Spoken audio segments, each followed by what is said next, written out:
Hello दोस्तों, स्वागत है आपका आपके अपने यूट्यूब चैनल सिविलाइज्ड शिक्षा पर। तो दोस्तों, जैसा कि आप लोग को पता है कि हम लोग एक स्टेट वाइज डिस्कशन सीरीज चला रहे हैं, जिसके तहत हम लोग अभी तक 11 राज्यों को डिस्कस कर चुके हैं, जिसमें उत्तराखंड, हरियाणा, पंजाब, उत्तर प्रदेश, बिहार, मध्य प्रदेश, छत्तीसगढ़, राजस्थान, गुजरात, झारखंड, पश्चिम बंगाल, ये राज्य शामिल हैं।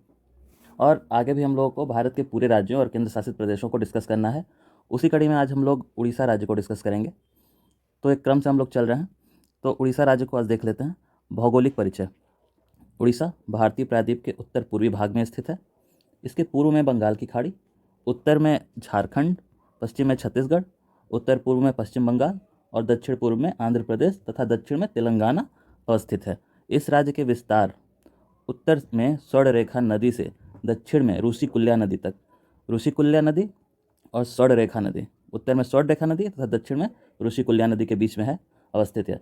महानदी, ब्राह्मणी, वैतरणी यहाँ की प्रमुख नदियाँ हैं। हीराकुंड, जो कि भारत का सबसे बड़ा बांध है, वह इसी राज्य में महानदी पर स्थित है। दक्षिणी भाग मुख्य रूप से पहाड़ी क्षेत्र है। जो दक्षिण का भाग है वो पहाड़ी क्षेत्र है, जबकि उत्तरी भाग में इस राज्य की सबसे ऊंची चोटी महेंद्रगिरी, इस राज्य की जो सबसे ऊंची चोटी है महेंद्रगिरी, वह इसके उत्तरी भाग में अवस्थित है। तटीय भाग में सबसे बड़ा झील चिल्का लेक, जो चिल्का लेक है वो तटीय भाग में सबसे बड़ा झील अवस्थित है। यह एक लैगून झील है। तो दोस्तों, देख लेते हैं कि लैगून झील, जिसको अनूप झील भी कहते हैं, इसको अनूप झील भी कहते हैं, तो वो क्या होता है। तो ये देखिए, यहाँ पर चिल्का लेक का फिगर है, ये चिल्का लेक है। और ये इसके चारों तरफ देखिए अवसाद, ये अवसाद इकट्ठा हो जाती हैं, नदियाँ अवसाद जो ले जाती हैं, वो ये रास्ता जो समुद्र वाला रास्ता है उसको बंद कर देती हैं, और ये जो समुद्र का जल है वो यहाँ पर अंदर आ जाता है, और इसके किनारे तो यानी कि खारा जल होता है। लैगून का जो जल होता है वो खारा होता है, तो इसे ही लैगून झील या अनूप झील कहते हैं।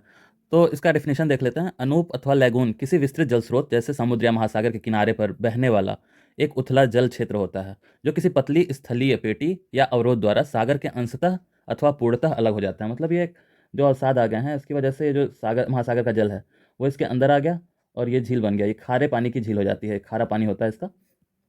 तो इसको हमने देख लिया लैगून झील को। आगे देखते हैं सामान्य परिचय। तो इसका कुल क्षेत्रफल 1,55,707 वर्ग किलोमीटर है। इसकी राजधानी भुवनेश्वर है।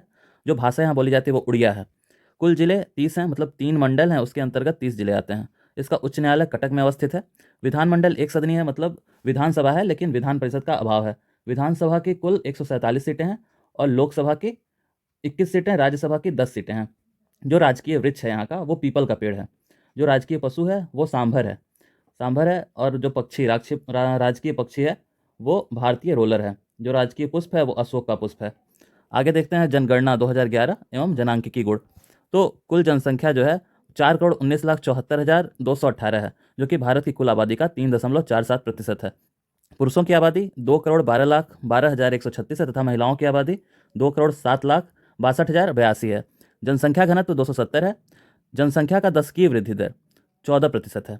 ग्रामीण जनसंख्या 3,49,70,562 है, जो कि कुल आबादी का 83.3% है। और शहरी जनसंख्या 70,03,656 है, जो कि कुल आबादी का 16.7% है। मतलब यहाँ पे जो ग्रामीण आबादी है वो शहरी की तुलना में बहुत ज़्यादा है, 83% है। जो लिंगानुपात है वो 979/1000 है, मतलब 1000 पुरुषों पे 979 महिलाएं। शिशु लिंगानुपात 941/1000 है, मतलब 1000 शिशु जो मेल हैं उन पर 941 फीमेल शिशु। साक्षरता दर 72.9% है। पुरुषों में साक्षरता दर 81.6% तथा महिलाओं में साक्षरता दर 64% है। अनुसूचित जाति की जनसंख्या 71,88,463 है, जो कि यहाँ की आबादी का 17.1% है। इसमें पुरुष 36,17,808 हैं तथा महिलाएं 35,70,655 हैं। अनुसूचित जनजाति की जनसंख्या देख लेते हैं। तो अनुसूचित जनजाति की जनसंख्या है 95,90,756, जो कि यहाँ की आबादी का 22.80% है। पुरुषों की आबादी 47,27,732 है तथा महिलाओं की आबादी 48,63,024 है। कला एवं संस्कृति देख लेते हैं। यहाँ का त्यौहार डोला पूर्णिमा, जिसको होली भी कहते हैं, नौखाप नए वर्ष का पर्व होता है। शीतल सवठी शिव पार्वती विवाह पर है ये। और रथ यात्रा, आषाढ़ माह में जगन्नाथ की रथ यात्रा जो निकलती है, जो जगन्नाथपुरी है जो तीर्थ स्थल है, तो मंदिर उसमें जगन्नाथ भगवान और बलभद्र और बहन सुभद्रा, इनके मंदिर हैं, इनकी मूर्तियां हैं। लाइन से अभी हम लोग देखेंगे आगे चल के। चंदन यात्रा वैशाख माह में निकलती है। कोणार्क नृत्य उत्सव दिसंबर में आयोजित होता है। अगला देख लेते हैं लोक नृत्य जो यहाँ के हैं। ओडिसी शास्त्रीय नृत्य है। डंडानट, पैका, आपा, छऊ, जो कि मुखौटा नृत्य होता है, इसमें मुखौटा लगा के नृत्य करते हैं। मुदारी, सवारी, गरुड़ वाहन आदि। कुछ अन्य महत्वपूर्ण तथ्य हैं। जनजातियाँ: कोड, सौरा, गोंड, संथाल, पराजा, गडब्बा, कोया, उरांव, भुज्जी, बोंडा, जुआंग आदि। उड़िया को भारत का 8वां शास्त्रीय भाषा बनाया गया। सर्वाधिक चक्रवात इसी राज्य में आता है। जो चक्रवात है सर्वाधिक इस तटीय राज्य में ही आता है। यह एक आपदाग्रस्त राज्य है। चावल यहाँ की प्रमुख फसल है। Central rice research institute Cuttack में ही अवस्थित है। Central institute of fresh water aquaculture कोसल पागंडा में अवस्थित है। नेक्स्ट देखते हैं कालाहांडी। इस राज्य की सर्वाधिक सूखाग्रस्त जिला है, जिसे भारत का इरिट्रिया कहा जाता है। सूखाग्रस्त होने के कारण इसे भारत का इरिट्रिया कहा जाता है। पूर्वी घाट के उत्तर पश्चिम स्थित होने के कारण यह वृष्टि छाया क्षेत्र में अवस्थित है। खनिज संसाधन: देश का 95% क्रोमाइट, लौह-अयस्क, मैग्नीज, डोलोमाइट, चूना पत्थर, ग्रेफाइट, फायर क्ले तथा बॉक्साइट यहाँ पर है। गुजरात को पीछे छोड़ते हुए उड़ीसा वर्ष 2013 में निवेश के लिए भारत के सबसे आकर्षक राज्य के रूप में सामने आया है। नेक्स्ट चलते हैं इधर, तो उड़ीसा का प्राकृतिक मानचित्र देखते हैं। तो यहाँ पर जो राज्यों से सीमाएं बनाती है उड़ीसा राज्य, जो अन्य राज्यों से सीमाएं बनाती है उसको देख लेते हैं। तो ऊपर देखिए, उत्तर में झारखंड से, इधर उत्तर पूर्व में पश्चिम बंगाल से, तो इधर पश्चिम में छत्तीसगढ़ से सीमा बना रही है, पश्चिम में छत्तीसगढ़ से सीमा बना रही है, और इधर दक्षिण में आंध्र प्रदेश और तेलंगाना से सीमा बना रही है। इस तरफ बंगाल की खाड़ी, बे ऑफ बंगाल है, बे ऑफ बंगाल है। और ये देखिए, ये है चिल्का लेक, चिल्का लेक, और यहाँ पूरी अवस्थित है, जो कि यहाँ पर मंदिर है भगवान जगन्नाथ का। आगे देखते हैं, ये देखिए चिल्का लेक यहाँ देख रखा है, ये पूरा ये चिल्का लेक है। उसके बाद इधर देखते हैं तो महानदी का डेल्टा है, महानदी है, कालाहांडी बेसिन है, बोलंगीर बेसिन है, हीराकुंड का बेसिन है, हीराकुंड जलाशय है, झरसुगुड़ा बेसिन है, बैतरणी नदी।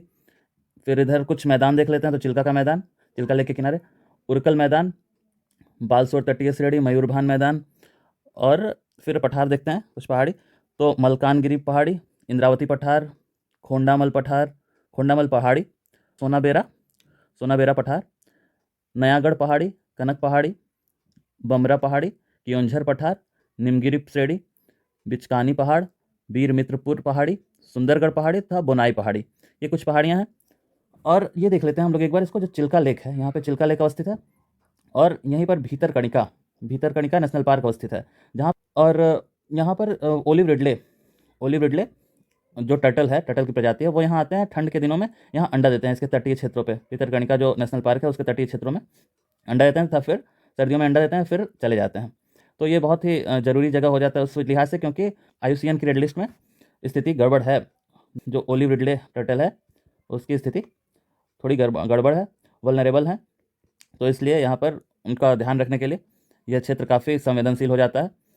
आगे चलते हैं, मानचित्र देखते हैं इसका, उड़ीसा का राजनीतिक मानचित्र।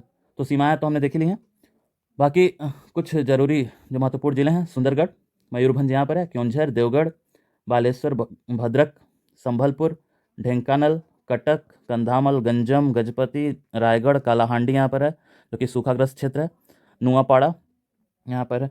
ये देखिए, ये जो लेक है, एक बार और लेक को देख लीजिए, चिल्का लेक, जो कि सबसे बड़ी लेक है, और यहाँ पर पूरी है, जहाँ पर भगवान जगन्नाथ का मंदिर है। आगे चलते हैं तो आगे देख लेते हैं, ये देखिए मंदिर जगन्नाथ भगवान का। यहाँ पर भगवान जगन्नाथ, बालभद्र और बीच में बहन सुभद्रा, बीच में बहन सुभद्रा की मूर्ति है। ये रथ यात्रा हर साल निकाली जाती है। ये देखिए लिंगराज मंदिर है, जो कि कुछ महत्वपूर्ण मंदिर हैं उसको हम लोग देख रहे हैं। यहाँ पर सूर्य मंदिर है कोणार्क में अवस्थित। लिंगराज मंदिर जो है वो भुवनेश्वर के पास अवस्थित है, यह भुवनेश्वर के पास अवस्थित है। और ये सूर्य मंदिर कोणार्क में अवस्थित है, देख लेते हैं इसको, देखिए सूर्य मंदिर कोणार्क में अवस्थित है। तो दोस्तों हमने उड़ीसा राज्य के जो भी जरूरी फैक्ट्स हैं, जो इंपॉर्टेंट डेटा थे, और सेंसस 2011 और मैप के माध्यम से भी सारा कुछ हमने अच्छे से डिस्कस कर लिया, जो कि एग्जाम के पॉइंट ऑफ व्यू से बहुत इंपॉर्टेंट था। और कुछ मंदिर भी हमने डिस्कस किए जो कि इसकी संस्कृति के लिए काफ़ी बड़ा योगदान देते हैं। तो दोस्तों चिल्का लेक के बारे में हमने देखा। तो वीडियो कैसी लगी है उस पर अपनी प्रतिक्रिया जरूर दें कमेंट करके, और अगर वीडियो अच्छी लगी हो तो उसको लाइक करें। और आगे भी हम लोग जो अभी 12 राज्य हो चुके हैं डिस्कस, इसके वीडियोज़ की प्लेलिस्ट मैं डिस्क्रिप्शन में डाल दूँगा।